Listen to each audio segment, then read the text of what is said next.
Hello students, ഇനി നമുക്ക് നോക്കാനുള്ളത് പെസൻസ് റിവോൾട്ടാണ്. പെസൻസ് revolt എന്ന് പറഞ്ഞാൽ കർഷക കലാപം. ഇതിനു മുന്നേ നോർമൻ കോൺക്വസ്റ്റ് പറഞ്ഞു, ക്രുസൈഡ്സ് പറഞ്ഞു, ബ്ലാക്ക് ഡെത്ത് പറഞ്ഞു. ഇതുപോലെ അടുത്തൊരു ഇമ്പോർട്ടൻ്റ് ആയിട്ടുള്ള ഇവൻ്റാണ് പെസൻസ് റിവോൾട്ട് എന്ന് പറയുന്നത്. ഈ പെസൻസ് റിവോൾട്ട് എന്ന വീഡിയോയിൽ നമ്മൾ ഇനി കാണാൻ പോകുന്നത് പെസൻസിൻ്റെ സഫറിങ്സ് എന്തൊക്കെയാണ്, അവരുടെ പ്രൊട്ടസ്റ്റുകൾ എങ്ങനെയായിരുന്നു, പിന്നെ ഈ ഒരു മൂവ്മെൻറ്റിനെ വൈപ്പ് ഔട്ട് ചെയ്തത് എങ്ങനെയാണ്, പെസൻസിൻ്റെ സ്ട്രെങ്ത് എന്തൊക്കെയാണെന്നാണ് നോക്കാൻ പോകുന്നത്. ആദ്യം, എന്താണ് പെസൻറ്റ് റിവോൾട്ട്?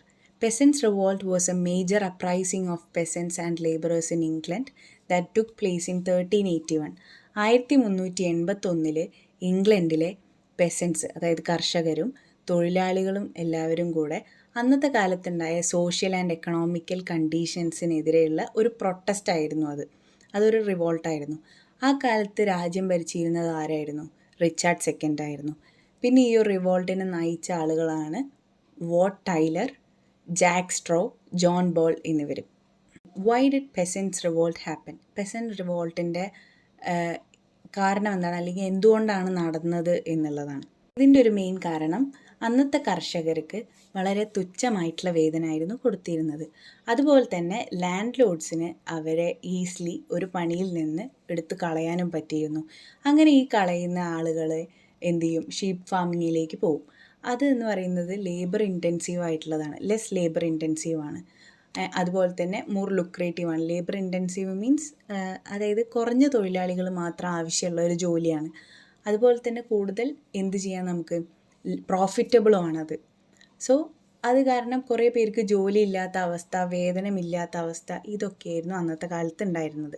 ഇനി രണ്ടാമത്തെ ഒരു കാര്യം പറയുന്നത് സ്റ്റാറ്റ്യൂട്ട് ഓഫ് ലേബറേഴ്സ് 1351 ഉണ്ടായ ഒരു ആക്റ്റാണത്. ഈ ആക്റ്റിൽ പറയുന്നത് എന്താണെന്ന് വെച്ചാൽ വേജസൊക്കെ, ഈ ലേബറേഴ്സിൻ്റെ വേജസൊക്കെ ഫ്രീസ് ചെയ്തു. അതുപോലെ തന്നെ ലേബർ മൊബിലിറ്റിയെ തടഞ്ഞു. ലേബർ മൊബിലിറ്റി എന്ന് വെച്ചാൽ ഒരു വർക്ക് സൈറ്റിൽ നിന്ന് വേറൊരു വർക്ക് സൈറ്റിലേക്ക് ലേബറേഴ്സ് ഷിഫ്റ്റ് ചെയ്യുന്നില്ലേ, ആ ഒരു മൊബിലിറ്റിയെ തടഞ്ഞു. അതുപോലെ തന്നെ ഇവരാരെങ്കിലും എന്താ പറയുക, ഈ ഒരു ആക്ട് തെറ്റിച്ചിട്ടുണ്ട് അല്ലെങ്കിൽ എന്തെങ്കിലും നിയമം ലംഘിച്ചിട്ടുണ്ട് എങ്കിൽ അവരതിന് തിരിച്ച് ഒരു എന്താ പറയുക പൈസ കെട്ടേണ്ടതുണ്ട്. അതൊക്കെ വളരെ കൂടുതലായിരുന്നു. ഇതൊക്കെ എന്തിനാന്ന് വെച്ചാൽ ബ്ലാക്ക് ഡെത്തിന് ശേഷം അവിടെ ഉണ്ടായിരുന്ന ആ ഒരു എക്കണോമിക് കണ്ടീഷൻസൊക്കെ ഒന്ന് മീറ്റ് ചെയ്യാൻ വേണ്ടിയിട്ട് ഉണ്ടാക്കിയ ലോ ആണ് ഈ സ്റ്റാറ്റ്യൂട്ട് ഓഫ് ലേബറേഴ്സ് എന്ന് പറയുന്നത്. അതുകൊണ്ട് തന്നെ പെസൻസ് റിവോൾട്ടിന് മറ്റൊരു കാരണമാണ് ബ്ലാക്ക് ഡെത്ത്. ബ്ലാക്ക് ഡെത്ത് എന്താണെന്ന് നമ്മൾ മുന്നേ പഠിച്ചിരുന്നു. ഒരു പാൻഡമിക് ആണല്ലേ. യൂറോപ്പിലെ ഒരു എന്താ പറയുക 1/3 ആളുകളെ അല്ലെങ്കിൽ ഹാഫ് ഓഫ് ദ പീപ്പിൾ അവരെ സ്വൈപ്പ് ഔട്ട് ചെയ്ത ഒരു പാൻഡമിക്കാണ് നമ്മളുടെ ബ്ലാക്ക് ഡെത്ത് എന്ന് പറയുന്നത്. അതിനുശേഷം എന്തായി? ലേബറേഴ്സിൻ്റെ ഷോർട്ടേജ് ഉണ്ടായി. പെസൻസിന് കൂടുതൽ ഡിമാൻഡ് ചെയ്യാനായിട്ട് കൂടുതൽ പവർ കിട്ടി അതിനുശേഷം. പിന്നെയുള്ള അടുത്ത റീസണാണ് അൺഫെയർ ടാക്സസ്.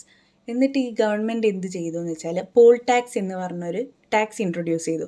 പോൾ ടാക്സ് എന്ന് വെച്ചാൽ എല്ലാ അഡൾട്ടും ഒരു ഫിക്സഡ് എമൗണ്ട് ഓഫ് മണി അവരുടെ വേതനത്തിൽ നിന്നും കൊടുക്കണം എന്നുള്ളതാണ്. അപ്പോൾ അവർക്ക് വളരെ തുച്ഛമായിട്ടുള്ള വേതന കിട്ടുന്നത്, അതിൽ നിന്ന് ഈ ഒരു എമൗണ്ട് കൊടുക്കുക എന്നും കൂടെ പറയുമ്പോൾ പിന്നെ അവർക്ക് ബാക്കിയൊന്നും ഉണ്ടാവില്ല. അപ്പോൾ പാവപ്പെട്ട ഈ കർഷകരെയും ലേബറേഴ്സിനെയൊക്കെ സംബന്ധിച്ച് ഇത് വളരെ എന്താ പറയുക ബുദ്ധിമുട്ടായിട്ടുള്ളൊരു കാര്യമായിരുന്നു.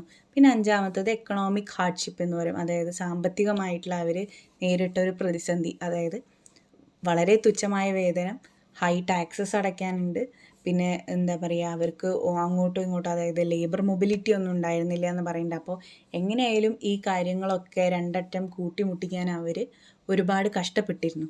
ഇനി നമുക്ക് അടുത്ത് നോക്കാം, ആരാണ് പെസൻസ് റിവോൾട്ട് ലീഡ് ചെയ്തതെന്ന്. നേരത്തെ പറഞ്ഞല്ലേ, Wat Tyler, John Ball, Jack Straw എന്ന് പറഞ്ഞ 3 പേരാണ്.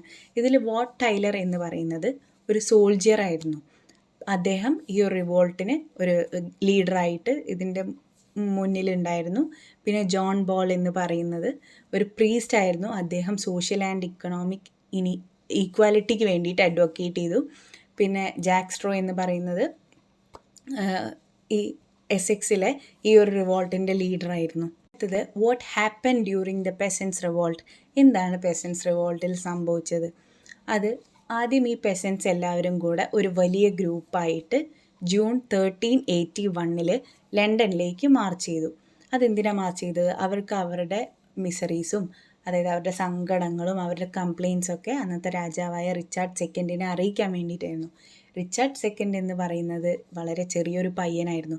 അദ്ദേഹത്തിനെ കാണാൻ പോകുന്നത് 14th ജൂൺ ഓഫ് 1381 എന്നിട്ട് ഇവർ എവിടെ എത്തിയിട്ടാണ്, സ്മിത്ത് ഫീൽഡിൽ വെച്ചിട്ടാണ് കാണുന്നത്. അങ്ങനെ റിച്ചാർഡ് സെക്കൻഡ് കാണാമെന്ന് സമ്മതിച്ചു. അവരുടെ സങ്കടങ്ങളും അവരുടെ കംപ്ലയിൻസൊക്കെ കേട്ടിട്ട് അതെല്ലാം പരിഹരിക്കാമെന്ന് പറഞ്ഞ് അവരെ വിട്ടു. പക്ഷേ എന്താണ്, യഥാർത്ഥത്തിൽ പരിഹരിക്കുകയല്ല ഉണ്ടായത്. ഈ പെസൻസ് ആണെങ്കിലും ആ ഒരു വിശ്വാസത്തിൽ ഈ ഒരു റിവോൾട്ട് എല്ലാം നിർത്തിവെച്ച് അവർ തിരിച്ചു പോവുകയും ചെയ്തു. അതിനുശേഷം നമ്മുടെ റിച്ചാർഡ് സെക്കൻഡ് എന്ന കിങ്ങിൻ്റെ അഡ്വൈസേഴ്സ് എന്ത് ചെയ്തു, ഈ വാട്ട് ടൈലറിനെയും അതിൻ്റെ ലീഡേഴ്സിനെയും എല്ലാം കൊന്നൊടുക്കി. അതിനുശേഷം ആരൊക്കെയാണോ ഈ റിവോൾട്ടിലുണ്ടായത് അവരെല്ലാം പിടിച്ചു കെട്ടി പണിഷ് ചെയ്തു. ആണെങ്കിലോ ഈ പെസൻസിൻ്റെ ഡിമാൻഡ്സ് ഒട്ട് ആക്സെപ്റ്റ് ചെയ്തതും ഇല്ല. അപ്പോൾ അതൊരു എന്തായി, ആ ഒരു കലാപം അവിടെ ഒരു ഫ്ലോപ്പായി മാറി. ഇനി അടുത്തത് എന്തൊക്കെയായിരുന്നു പെസൻസ് റിവോൾട്ടിൻ്റെ ഔട്ട്കംസ് എന്നാണ് ചോദിക്കുന്നത്. First one, short term gains. അതായത് അവർക്ക് പോൾ ടാക്സ് പോലുള്ള ടാക്സ് ഒക്കെ അബോളിഷൻ ചെയ്തു, അതായത് അതൊക്കെ എടുത്തു മാറ്റി. പിന്നെ ചില കൺസെഷൻസ് ഒക്കെ എന്ത് ചെയ്തു, പെസൻസിന് കൊടുത്തു. അതുപോലെ തന്നെ അവർക്ക് എന്താ പറയുക, കൺസെഷൻസ് എന്ന് ഉദ്ദേശിക്കുന്ന അവരുടെ വേജസ് ഒക്കെ അവർക്ക് നെഗോഷിയേറ്റ് ചെയ്യാനുള്ള ഒരു ഫ്രീഡം അവർക്ക് കൊടുത്തു. പിന്നെ രണ്ടാമത്തത് ലോങ് ടേം ഫെയിലിയർ. ഈ ചെറിയ ചെറിയ നേട്ടങ്ങളൊക്കെ ഉണ്ടെങ്കിലും ഈ റിവോൾട്ട് വലിയൊരു ഫെയിലിയർ ആയിരുന്നു. അവർ ആഗ്രഹിച്ച ആ ഒരു സോഷ്യൽ അല്ലെങ്കിൽ എക്കണോമിക് ചേഞ്ച് ഒന്നും നമുക്ക് ഈ ഒരു റിവോൾട്ട് കൊണ്ട് വരുത്താൻ സാധിച്ചിട്ടില്ല എന്നുള്ളതാണ് സത്യം. പിന്നീട് ഇൻക്രീസ്ഡ് റിപ്രഷൻ എന്ന് ഉദ്ദേശിക്കുന്നത് ഈ പെസൻസിനെ എല്ലാം പവറുള്ള, അതായത് നൊബിലിറ്റി, ക്ലർജി പോലുള്ള അപ്പർ ക്ലാസ്സുകൾ എന്ത് ചെയ്തു, ആ പവർ വെച്ച് അവരെ കൺട്രോൾ ചെയ്തു എന്നാണ് പറയുന്നത്. ഇനി എന്തുകൊണ്ടാണ് പെസൻസ് റിവോൾട്ട് ഇമ്പോർട്ടൻ്റ് ആണെന്ന് പറയുന്നത്? ഇത് highlighted the social and economic tensions. ആ കാലഘട്ടത്തിൽ ഉണ്ടായിരുന്ന സോഷ്യൽ ആൻഡ്, അതായത് സാമൂഹികപരമായിട്ടും സാമ്പത്തികപരമായിട്ടുള്ള പ്രശ്നങ്ങളെല്ലാം, ഇംഗ്ലണ്ടിലെ ആ കാലത്തെ പ്രശ്നങ്ങളെല്ലാം ചൂണ്ടിക്കാണിച്ചൊരു റിവോൾട്ടാണ്. അതുപോലെ തന്നെ പിന്നീട് ഉണ്ടായ റിബല്യൻസിലേക്കൊക്കെ ഒരു വഴികാട്ടിയായിട്ടുള്ള ഒരു റിവോൾട്ടായിരുന്നു പെസൻസ് റിവോൾട്ട്. പിന്നെ മൂന്നാമത്തത്, നമുക്ക് ഇതിൽ കൂടെ കിട്ടുന്ന വേറൊരു മെസ്സേജ് എന്ന് പറയുന്നത് നമ്മളുടെ റൈറ്റ്സിന് വേണ്ടി സ്റ്റാൻഡപ്പ് ചെയ്യണം. അപ്പോൾ അത്തരത്തിൽ പെസൻസ് അവരുടെ റൈറ്റ്സിന് വേണ്ടി പോരാടിയ ഒരു ഇമ്പോർട്ടൻ്റ് ആയിട്ടുള്ള ഒരു കാര്യമായിരുന്നു പെസൻസ് റിവോൾട്ട്. ഇമ്പോർട്ടൻ്റ് ആയിട്ടുള്ള ഒരു ഹിസ്റ്ററി ക്രിയേറ്റ് ചെയ്ത ഒരു ഇവൻ്റ് ആയിരുന്നു പെസൻസ് റിവോൾട്ട് എന്ന് പറയുന്നത്.